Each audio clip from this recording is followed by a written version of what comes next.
Hi everyone, I'm Scott McLean, Executive Sales Director at MedPro Systems, and welcome back to Powered by Data. In a previous episode, we talked about some of the big shifts happening across the life sciences industry. CRM migrations, vendor consolidation, and the growing complexity around managing healthcare professional data. Today, we're taking that conversation a step further. In this episode, we're going to talk about something that sits behind almost every commercial and compliance process inside a pharmaceutical or medical device organization, the life sciences technology stack. I'm joined again by Dan Loeffler, Vice President of Product Development, and Christine Demetillo, Product Specialist. Together, we will walk through how manufacturers are actually building their technology ecosystems today, from master data management platforms like Reltio, Informatica, and Bagoo, to CRM environments like Veeva and Salesforce, and the compliance and expense systems that sit downstream.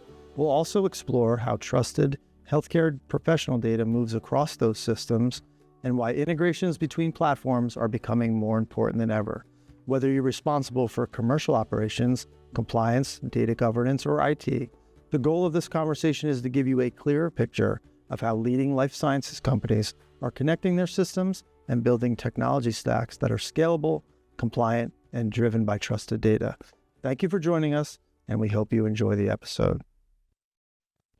To get started, when people talk about life sciences technology stack, that phrase can mean different things depending upon whether you're in commercial ops, compliance, or IT. From a product perspective, how should organizations think about the major layers of the stack? That's a great question because the tech stack conversation can get pretty confusing quickly depending on, who you're talking to. But when we take a step back and actually look at how most modern science organizations or life science organizations might operate, the ecosystem usually falls into, I'd say, 4 core layers: data foundation, engagement, and operational, and compliance. So the first layer is the data foundation, and that's usually where MDM or master data management platforms derive from or come in. Things like Reltio, Informatica, and Bagoo. And these platforms maintain the core identity for healthcare professionals and healthcare organizations. Dan, I don't know if you want to expand on how the engagement layer might look like. Yes, so that data that is really kind of the lifeblood of the organization, really defines your customers, your products, et cetera, is really going to help drive how you are going to bring your products into the marketplace, right? Who are you going to be talking to? What are you talking about? And that, of course, going back to your model there, then ultimately feeds some of the operational processes as well. Once you've sold your products, you obviously have to get to market. From a CRM perspective, right, the 2 major players right now, and their names are everywhere because they had quite a very visible fight for a time. Salesforce and Veeva. Veeva with their new Veeva Vault, and Salesforce with their life sciences cloud. And so right there, those are your systems of record when it comes to that engagement layer, right? Who are the providers you're talking to? What are you talking to them about? What's approved to share with them? Again, it all ultimately comes back to data, right? Because that's how you're deciding who you're talking to. Who are your territory managers? Who are they targeting? Who are they talking to?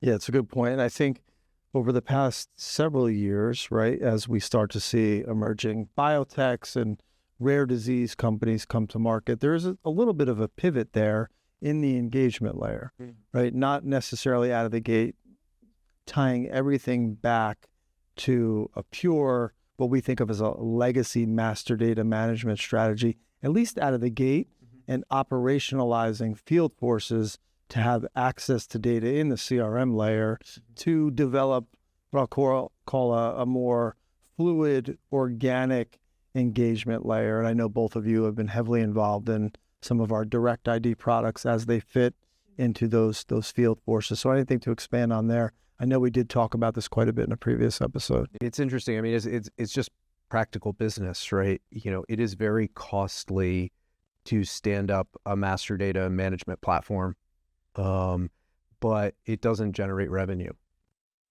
Your sales engagement does. So it makes sense that you're going to start at a sales engagement layer to make sure that as soon as you have product approval, and that you have all your I's dotted, your T's crossed, and you're prepared to bring that product to the marketplace, right?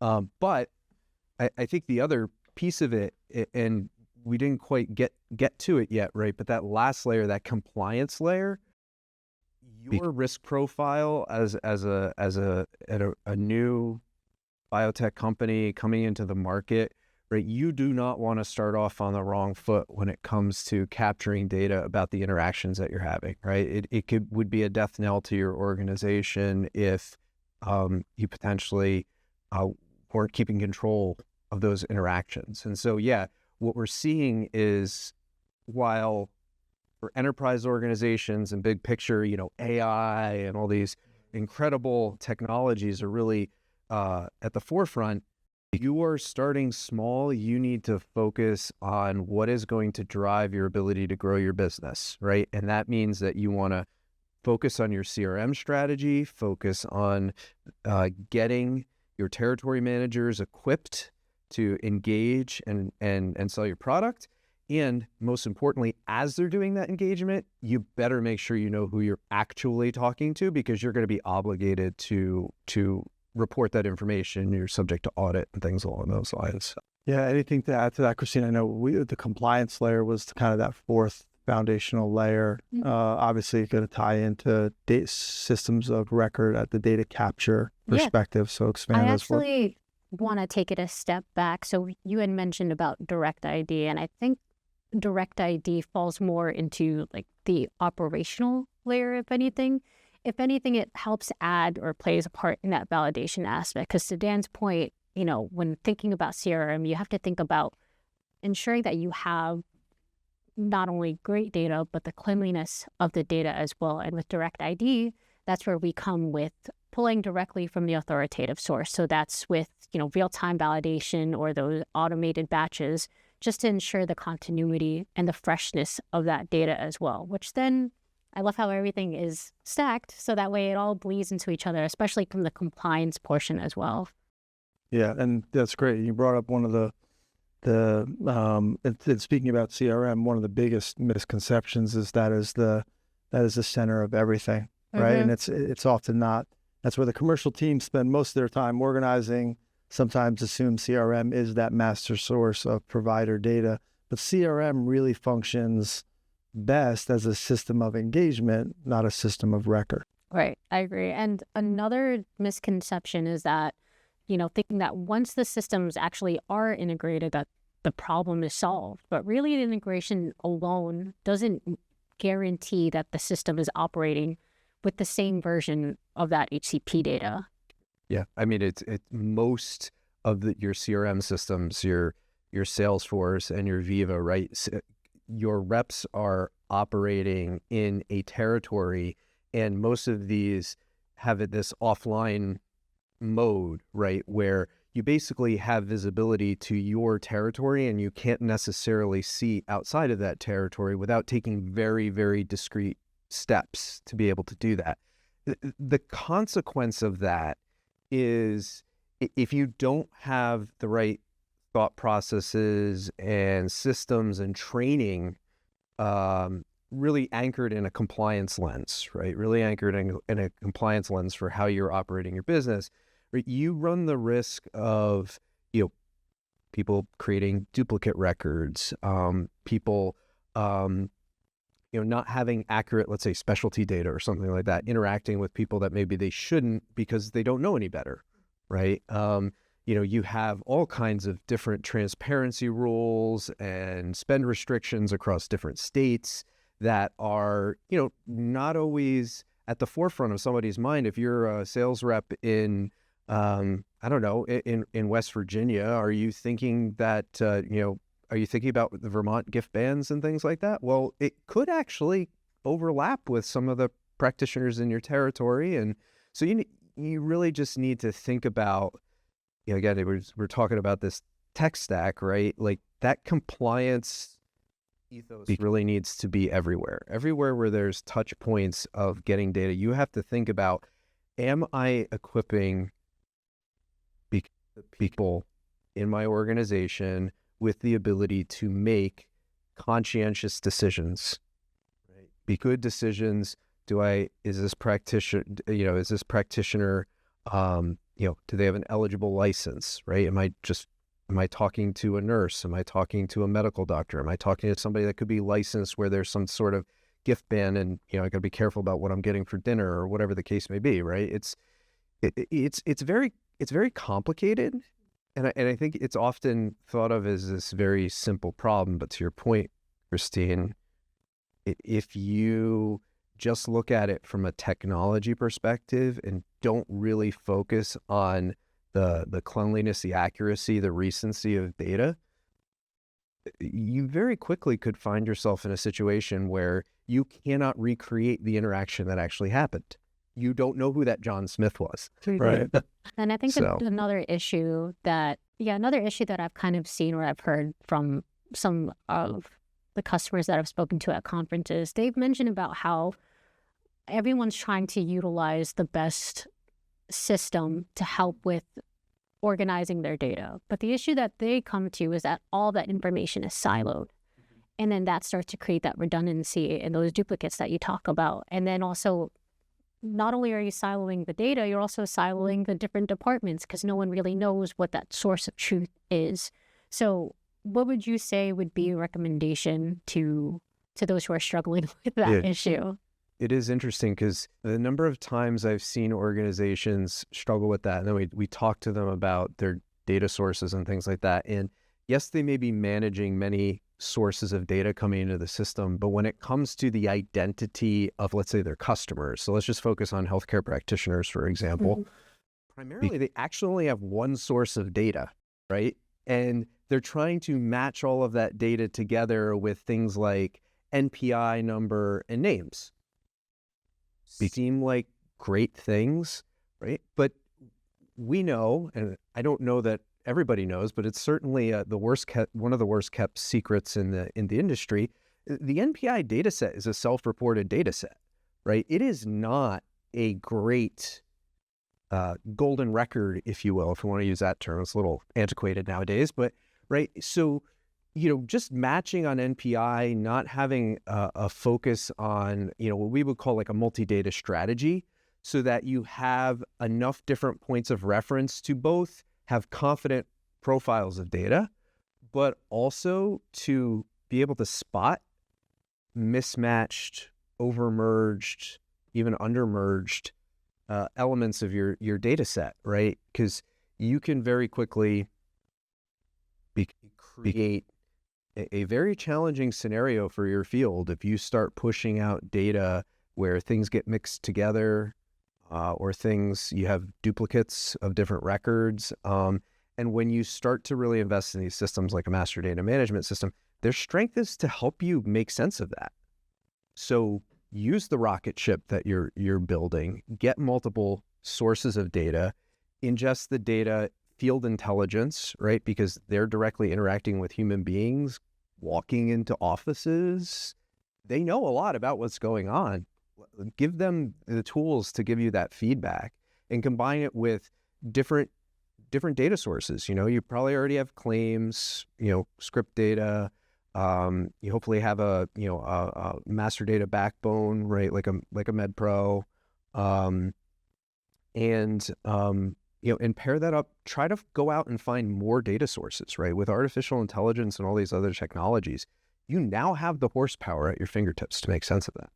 I think in talking about siloed data sets, right, this is something we've talked about quite a bit. In the compliance layer of data, sometimes the information or the transfer of value that you are providing to an HCP doesn't align into your therapeutic focus. So it's not going to be someone that is found in CRM. It certainly isn't someone you're going to have mastered because they are not typically that commercial data engine, profile that you care about. And so that's where we see whether it be Concur, right, which is truly Concur Connect from MedPro as a direct ID product, or something like direct ID Ramp, where the field needs to have the ability to go source all of the information that I need as an organization to ultimately satisfy federal, local, or state regulators even though I don't care about them therapeutically. I think that's an important notation. I don't think you can ever completely get away from all siloed data sets because some just serve such a different thing. It gets further complicated in a scenario that if you only went with a singular data source in an organization that has evolved into that MDM world, right? They're no longer just focus on, let's get people in the field, let's let them, be organic and kind of free will to go find out who the influencers are in a given therapeutic focus. If you have a singular source in master data management and it doesn't satisfy commercial compliance and all the other downstream obligations of an organization, you are in trouble. You are in big trouble. And you have to look at ways to augment that underlying data set. Yeah, I mean, I think, the fear of siloing or having different parts of the organization going and having their own data or own strategy, technology, the ability to use incredibly powerful tools, the ability to go purchase data. I mean, it is very easy. And I really wish, folks would look at, what is the real business problem that I'm trying to solve, right? As opposed to just focusing on what I think has become sort of this sense that, we want to be as efficient. We only want to have one data source, et cetera, et cetera. I mean, the ability of, and I know I said this before, but the ability of systems to crunch a lot of data and make sense of it, like use that, maximize that potential, find the right data, the right source, the right process that fits the specific business need, and allow those back-end systems to help you make sense of it. So, for example, if you are trying to do transparency data capture in a Concur, in a Ramp, in a whatever travel and expense system you have, right? Let it just capture accurate data. Just make sure that you have NPI numbers, state license numbers, other names, addresses, et cetera. Make sure you have a good, reasonable, robust profile there from a source that's going to give you everything possible in the world so that no matter who you run into, you're going to be able to capture them. And then if you want to feed that back in, elements of that back into your master data management system, great.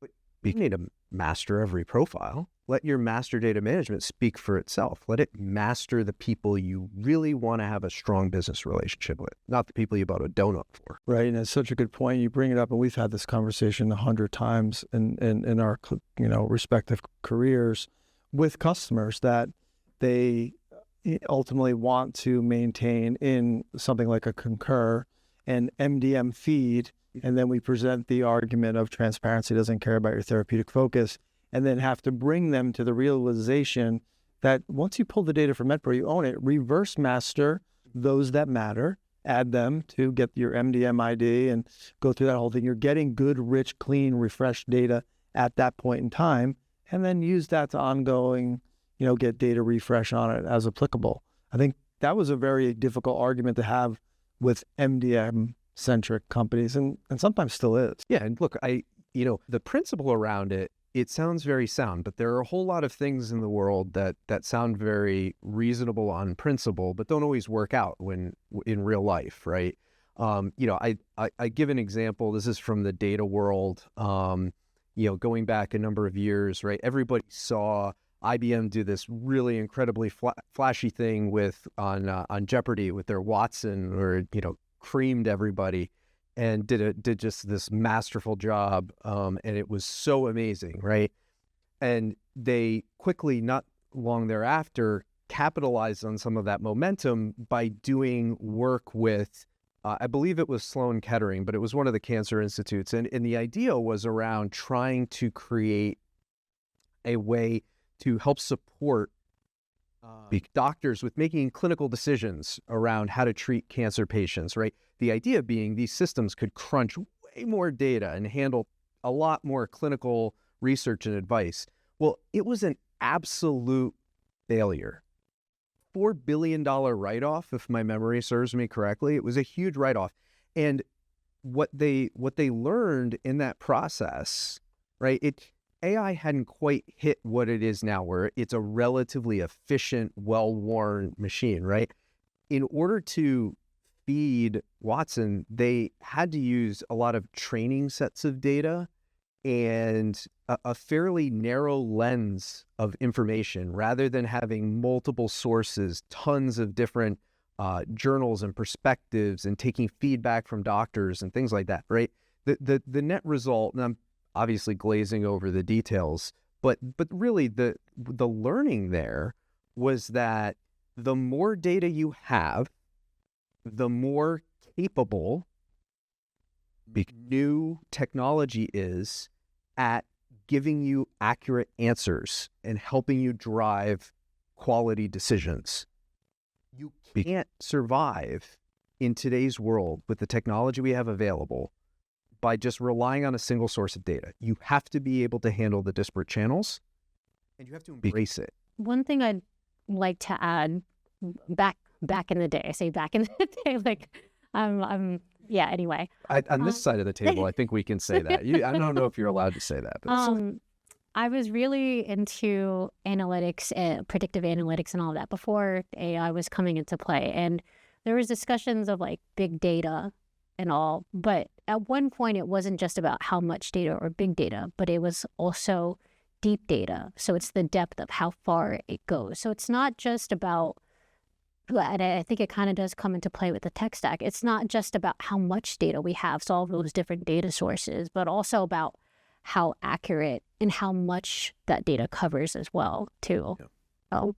It's 100% true, and it's no more true. The one layer of the tech stack we haven't touched on too much yet is actually the operational layer, right? And at the operational layer, it's where the depth, the frequency of which things are being updated becomes potentially the most consequential, right? Because you're talking about shipping products out the door. It could be pallets of vaccines. It could be cases of product. And you don't want to be shipping that on a whim, right? You need to have confidence that that data is going out the door. I mean, it's one of the things that we as an organization in MedPro have been pressured by, in a good way, by our customers, right? Is to really up our game in terms of, updating licenses and things like that, because more and more it's just seen as table stakes to have real-time license information. The unfortunate thing is, right, like many things in the U.S. health system, right, licensing is a very kind of disjointed activity with different boards in different states updating things at different times. And so you don't really know how frequently you need to go refresh things. There's no way, yes, there's an expiration date. That doesn't mean a license isn't canceled halfway through or somebody moves or whatever. There are times where we're seeing that to get an update, maybe it's something that's expected to expire in like a week. We have to go check for that 20, 30, 40 times before it's actually updated, right? And we literally do that. There are licenses that we check 100 times throughout the year to go try to get updates to those licenses. And, those websites, they don't necessarily tell you when they're going down for maintenance, right? So you almost can't rely on getting that data real time because you don't know if that website's going to be there, which is why we focused on like continuous acquisition, so that even if that website's down, customers can connect to us, capture data for transparency, capture data in their MDM, capture data to ship a product. So it's so fascinating that at every step of the way of systems emerging to try to help make sense of more data, that while the reaction is to try to consolidate data, the most successful organizations are actually able to expand their data scope, to look at each point of interaction between their employees and their data and their customers and their data as an opportunity to collect more information and to help continuously feed that, to get, going back to exactly what you said, Christine, to get that depth of information and that consistency of information that helps just drive the next decision. Yeah, it's such a good point from both of you. And you brought up one of my favorite topics. So we were talking about data across the various fundamental layers in terms of commercial efficiencies and effectiveness and how you tackle that. And then you have transparency and compliance data capture there, but distribution. And based on our customer mix, this is where we see challenges. And even when you are outsourcing that work to the many common wholesale distributors or even 3PLs that are treated like wholesale distributors in a significant number of the states, they require you to give them, the distributor, validated data, even to operate on your behalf. And then they have to do a level of data validation to preservation of their own licensure. And so, again, when you talk about big master data management strategies, is that data inclusive in that too, in a single source? I don't know how all of those things, when we add them up, can be, right? Particularly when some of those sources of data that act as a backbone that we see are really geared towards just one element, the commercialization of the product at hand. We know for a fact that several of them have sparse, if any, compliance data, and some of them really struggle when now you're talking about direct fulfillment to organizations and then getting that data updated and refreshed so pallets of product aren't sitting on the warehouse floor, potentially have to destroy. There's hard costs to making that decision and not making it correctly. So we talked about some of the risks that would occur. We talked about sampling compliance as well as like the expense reporting and transparency. What would you guys say to those or looking into trying to keep their data the most fresh? What would be some of the best practices for maintaining clean data? Yeah.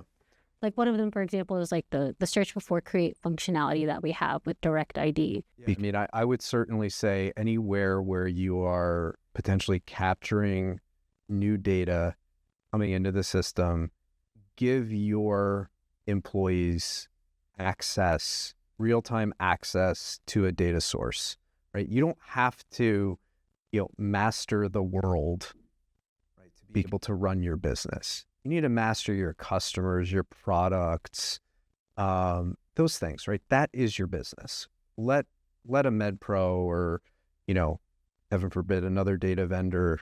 I can't believe I said that, but let them help you with getting the rest of the data, right, when you need it, and master that data, kind of in real time. Pull that into your systems of record, determine if it's something that already exists. But you have to have enough robust data coming in through those channels to be able to make sense of it. So I think that's number one. Number two, when you are pulling all that data in your system, right, you really do need to think about how many different sources of data do you have to help make sure that you are arriving at a solid depth and comprehensive look at your profiles, right, of practitioners, organizations, et cetera, that you're working with. And then third is, do you have a cadence to curate the folks that the interactions, the people, the buildings, the pharmacies, whatever, that you are regularly interacting with as your customers? And do you have a process to continuously update that information, right? And I would say, daily or weekly is still probably fine in most cases. When we hear folks talk about real-time data feeds and whatnot, yeah, it's great in concept, right? But you do have to be mindful of, what does real-time actually mean, right? I go back to, if you're putting the State Board of Pharmacy in the direct line of getting that data in real time, you're in for some heartache, because that website is going to go down, that website is going to change, right? You need to make sure that you have processes that can work in both batch and in kind of like real-time API type interactions. So I think all of those things are super important. And getting to the point where you have the maturity of having a master data management behind the scenes, again, I'm going to call back to AI. I'm going to call back to the Watson example too. If you really want to start to leverage AI, you better be darn sure that you have a nice, robust backstop of the data that you're going to use to help you drive decisions. You made such great points there, Dan. I'll comment on one of them. I experienced this firsthand. You talk about the state sites, and they're wonderful. Those people are all trying their best, and they're strapped with the technology that they have, the volume of practitioners within. I distinctly remember a story, and I won't share who or state that this involved, but it was a distributor customer, and everyone would know their name listening to this. And they were shipping animal health products. And I was on the phone with my customer, the distributor, and a state veterinary board. And all of the license had a common expiration date. I believe it was April 30th. And their position was, we are not publishing updated data until June. And so here is a organization trying to do the correct compliant thing, and ultimately was told in no gentle way that for the next 6 weeks, they are not going to have updated data. So there are still going to have those challenges, even in the best case scenario. But these are real world examples of the types of problems that our customers are dealing with on a daily basis when they are just focused on, solving for a specific issue, right? And getting a little too narrow in how they approach their internal tech stack and data strategy. Yeah, I'll say also too, if it's not that they're trying to meet a deadline that ends up being like tomorrow and there's a change, we've also seen people kind of have chances to reflect on their operational data when they're doing big data migrations. A lot of people are transitioning over to SAP S/4HANA, and during that time, it gives pause when everyone kind of starts to see where their data derives from. And some of the customers that I've worked to help with the implementation portion, they might not really were privy to other conversations, and they might say, I'm not sure where this is coming from, but hey, maybe we should work with you guys to get the latest information, because I guess maybe, for example, it might have been just an Excel sheet they were referring to that hasn't been updated in forever. So trying to get the latest information as well can be shown in different areas and different points of time too. Yeah, I mean, Excel spreadsheets do not age well, and it's the dirty little secret in the world is that I do think Excel is responsible for running more of our economy than I think we'd all like, but I think it's everybody is trying to get to the point where they can use these data sources. There is some level of integration, and our experience is that it's not hard, and it doesn't have to break the bank to get data sources strategically placed, the boundaries where data is being interacted with, right?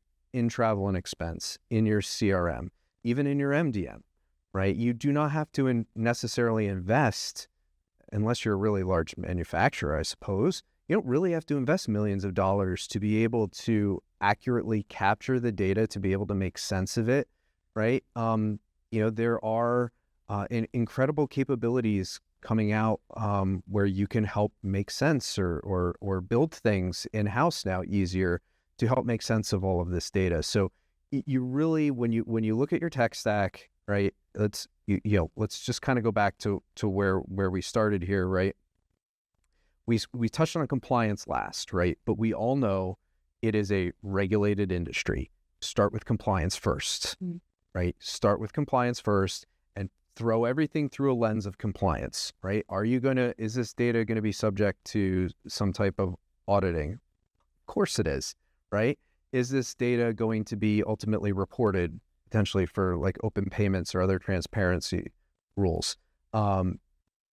Be sure that those processes are able to capture data. Don't fall into the trap of thinking that you have to master the world. Just make it easy to get the data captured. And then from there, work on, as this data is coming in, leveraging those core tech assets, right, to help operationalize and make sense of and engage with all of that data in your back end, right? And that really is, we're talking about it in some somewhat abstract terms, but if you just step away a bit right? And get away from the, is it Informatica? Is it Reltio? Is it Salesforce? Is it Viva? Is it this? Is it that, right? Really, you have a whole bunch of very, very small and very solvable business challenges that can be solved very quickly and very efficiently. And your systems can organically ingest that data, help you make decisions, pull in other sources of data from other data vendors, other processes, etc. And you'll be able to build bottom up a very effective master data management strategy, engagement strategy. And certainly there's a lot more to it than that. That's the easiest way to get started. Right. Yeah, I don't disagree at all. I think one more thing, and I think we're finally starting to see it in the industry as we are getting more, I'll call them niche companies bringing rare disease products to the market or biologics to the market, and they're not tied to some of the legacy manufacturer thought processes. Is they hire a commercial team. They seem to be more willing to empower them to act with territory management, right? Act with true territory management, have tools in integration into CRM, integration into T&E. So as they are uncovering, a particular hospital or organization looking for influencers to drive product awareness and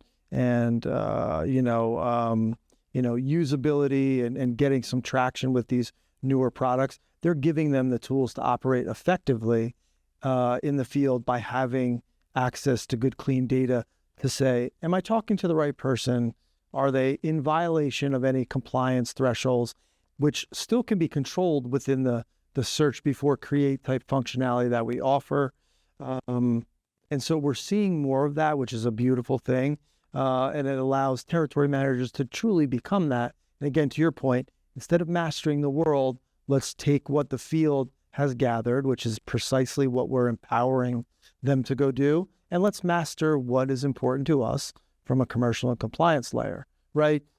As opposed to let's master the world and give it to them on a platter, and you have no variability to operate, independently of what we're telling you to go do.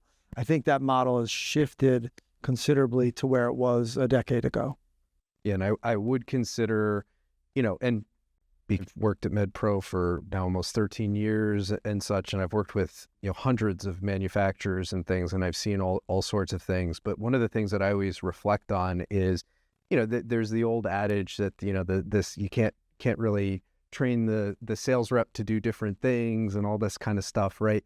Well, I guess there is a question as to what do you want those people to be, right? If you are going to create this master data, this pillar of data and push it out to them and say, this is your territory and this is how you operate and whatnot, is it any surprise that they struggle to work outside the box or do something differently, right? It's not a surprise. You're putting people in a box, so they're going to operate in a box, right? But if you are in one of these rare disease spaces or whatever, where it is hard and you're spending all this time crunching data to try to analyze and find the patients that are out there, your biggest asset beyond identifying potential targets is actually building the relationship with them. It's actually empowering the field to operate with a level of compliant freedom, right? To build those relationships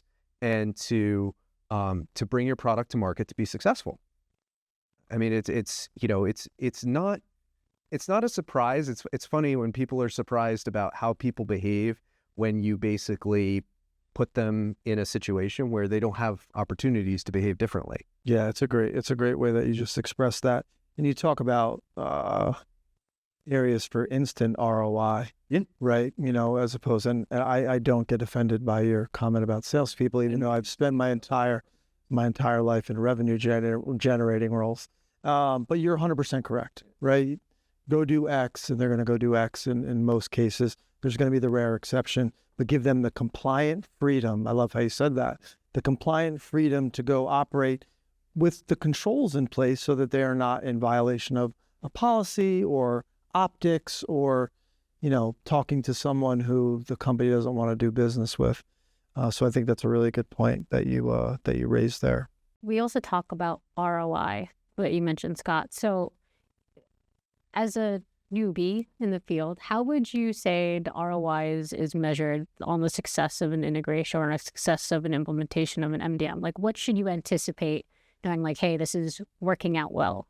I think the first and most important thing that you would hope to see is that people are engaging with the tools that you're giving them, right?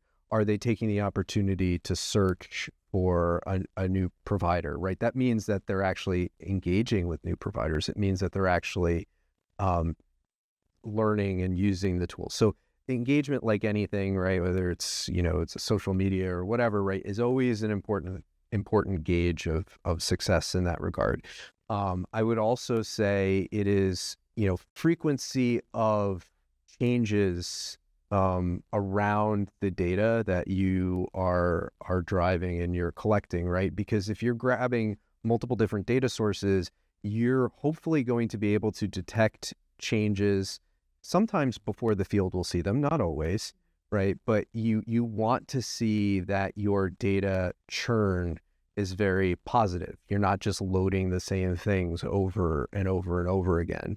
And challenge your data vendors, by the way, to explain how frequently they're getting data. Don't just accept real-time integrations, meaning that that data is getting processed real-time, right? Like, data change requests are very useful, but they're also the bane, in my opinion, of existence, right? Like, you end up with churn in data that you don't actually want. You end up with data coming from who knows where, right? So make sure that you have, as you're looking at the engagement with your tools, as you're looking at the churn in your data, as you're looking at the number of different data sources that you having come in to build out a profile of a customer, right? Just make sure also that how frequently that data is being updated, if it's a third party, that it's coming from a trusted source, and that if you have the ability, put rules and limitations on what is appropriate for that data to be stewarded.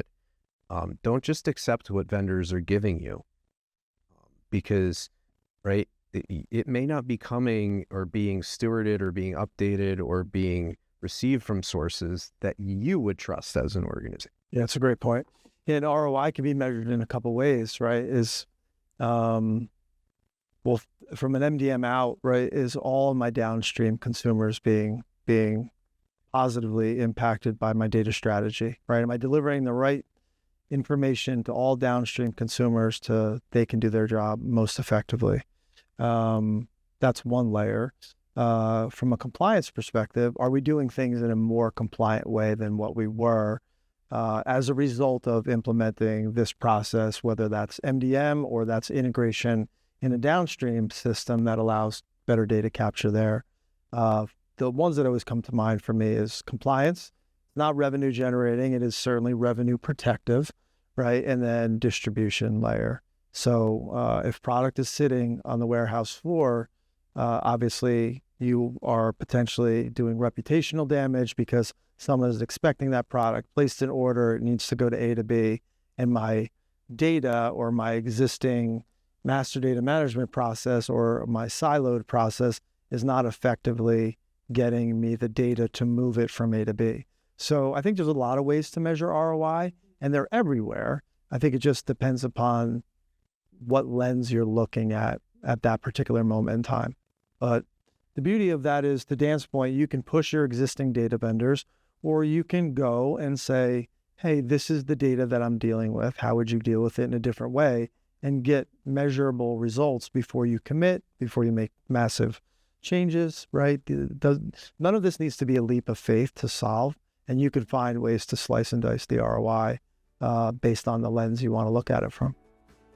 Well, I think from today's conversation, I think that about puts a bow on it for today and the time that we had allotted. Dan, Christine, thanks for the great conversation and sharing your perspectives on how life sciences companies are thinking about their technology stack and the role trusted data plays across the organization. And to everyone listening, thank you for spending time with us on this episode of Powered by Data. We hope you found the discussion helpful and maybe even picked up a few ideas you could take back to your own teams as you continue building and evolving your technology ecosystem. If you'd like to learn more about MedPro systems or our direct ID integrations, or how trusted data can support your CRM, MDM, and compliance platforms, please visit us at medprosystems.com. Thanks again for listening, and we'll see you next time on Powered by Data.